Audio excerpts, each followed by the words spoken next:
Hello my darklings, and welcome back to my channel. Thank you so much for coming to watch this video today. Today is an extra special ASMR video. It's going to be one of a 3-part series, and we are on location here at Bachelor's Grove Cemetery in Illinois. Perfect for Halloween. I've been hearing stories of this place and legends since I was a little girl. So, since I am a native Illinois person, I figured that I would be the best person to give you guys these stories. Okay? So, as you guys saw from the little bit of footage, this is a pretty small cemetery with a lot of headstones that have been overturned. So, I just want to give you guys a quick little history. Quick. So, it saw a lot of vandalism over the years. I even remember seeing a lot of vandalism when I was a kid coming here, and then it completely, there's a lot of bugs out here. It completely was not taken care of at all. For a while, the grass was probably about the height of my hip, and then maybe about 5 years ago, it started being taken care of really well. I think they tried to put a lot of the headstones back where they originally were. The grounds are always taken care of. There's no garbage, there's no litter. There is some broken glass along the way down here, and that's just, there'd be no way unless you were sweeping up the walkway. Also, there's been some crudely done rituals here. Sometimes I remember seeing like remnants of that stuff. But besides that, this cemetery itself was not established until 1864, but the earliest first burial recorded here was in 1838. Now, to give you some sort of frame of reference, Chicago was established in 1833. Now, this area was, all the leaves, a bunch of Irish, Scottish, and English that settled here, and soon after that was Germans. So a lot of those burials are here from those families and settlements, along with Civil War veterans were buried here, and I guess people that died in the Civil War. So that's just like a basic history. I think the last ever buried body was here was 1965 and 1989. As you saw on some of the headstones, you can still read them, they are still legible, but a lot of the headstones are no longer legible. Okay? So it's really hard, obviously, to tell who is still here and who is not. The other problem is that when the vandalism was happening, a lot of the stones were thrown into the slough, that like green algae moss water I showed you. Alright, now that segues into our very first legend of Bachelor's Grove. Now, you know, in the 1920s, it was the heyday, the rise of gangsters, flappers, that whole era. Okay, so Chicago is very well known for a few very famous or infamous gangsters for the time, one being Al Capone. Now, Al Capone obviously is or is not dealing in illegal activity, but it is well said and well known that that water that I showed you with the green moss on top of it was a dumping ground for Al Capone's bodies. So his henchmen would whack whoever needs to be whacked, take those bodies and dump them there. However, it also was said that there may have been other gangsters that used that specific dumping ground, but there's no way to know for sure. Just imagine that, you know, you're in the service of Al Capone. He tells you to go take care of someone. And where are you going to dump it?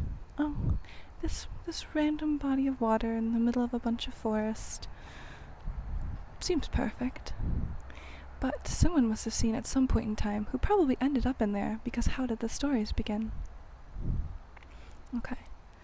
The next thing is that there was a farmer with his plow and horse, and they were, I think they were just traveling. They were just going from one place to the next, because this area had a lot of farms on it. So they were traveling, and one thing led to another, and accidentally they slid and the plow drove his horse and him straight into the water, and they both died. So, by some accidental force, I suppose. It's not actually said how, but plows are quite heavy, and it gets quite wet around here. We have a lot of marshland, so that would make a lot of sense if it just, one thing led to another and they just slipped and went straight into the slough. Now, as we were walking in, I showed you that road that I was talking about that leads to here. So that was an actual road before the large, I guess it's not really a highway. It's not expressway either. It's just a very large road was put in. That was the main road. So that led back to all the farmhouses over there. That was how they were able to get in and out. Now, down that road, there has been said to be glowing lights in the distance that as they get closer, they get brighter and brighter until you can make out that it's the headlights of a car, but not just any car, a 1920s to 1940s gangster car. Usually it's black. There's a woman who has said that at night when she was walking down that road, she saw these lights in the distance, and as they came closer, she realized it was a car, and she was about to get hit and ran over. She quickly jumped out of the way, off the road, and then the car disappeared. She got a glimpse that it was black, and it was a gangster car, but it was gone, and she could have swore that she was just about to get run over.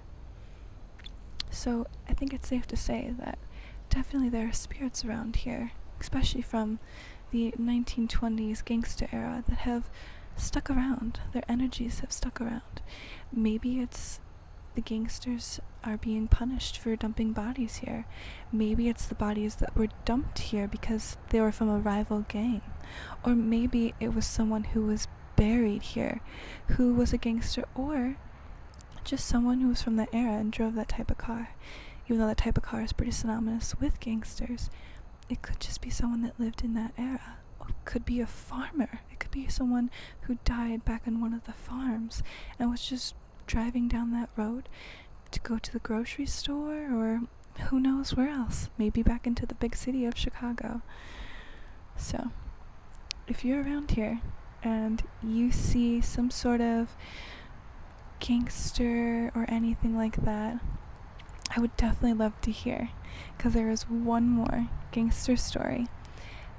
There is said that there can be a man just walking around in a fedora and a black suit, specifically towards the edge of the cemetery, so by the fences and gates that you were seeing, and I think specifically more towards that water, which would make perfect sense if his body was dumped in the water.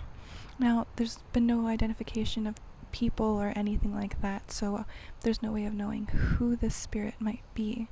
But there has been several investigations here where paranormal investigators and psychics have tried to commune with the spirits that have been left here, and you might be able to figure out who it is. I don't think anyone's actually confirmed it though, but if you look it up, you might be able to see it. Now, I was talking about the farms. There are quite a bit of farmlands and houses. I keep on looking over here because that's the direction that they are. We're not going to go back there because it's very wet and slippery right now. But there are still formations and foundations of houses still back there, and wells that prove there was a bunch of farms and homes back there. Another story is of a man in the 50s, and he was walking in the forest one day, and he saw this farmhouse in the distance. It was glowing and shimmering and seemed to be hovering off the ground. As he got nearer and nearer, he recollected that the house shrunk. It grew smaller and smaller and smaller until it disappeared. Now, there's another story of a pair of men walking through the forest. They kind of had gotten turned around and lost, and they were looking for their way out or for someone for help. They saw a farmhouse, and as they approached it, it seemed to have a kind of mirage feel, but they thought nothing of it. One man went inside while the other one stood outside, waiting. At some point in time, he must have fallen asleep because he was so tired from being lost, and when he woke up, the house and his friend were gone, and his friend was never heard or seen from ever again. The one man did finally make his way out of the forest, but from his story, what are we to believe about this disappearing farmhouse? So if you do see a farmhouse at Bachelor's Grove, make sure not to go into it if it doesn't shrink and disappear, because it will eventually disappear, and you along with it. Thank you, my darklings, so much for coming to watch this video. Make sure to watch the next part of this. I'm so excited for this series, and have a happy and safe Halloween. I love you all so, so much.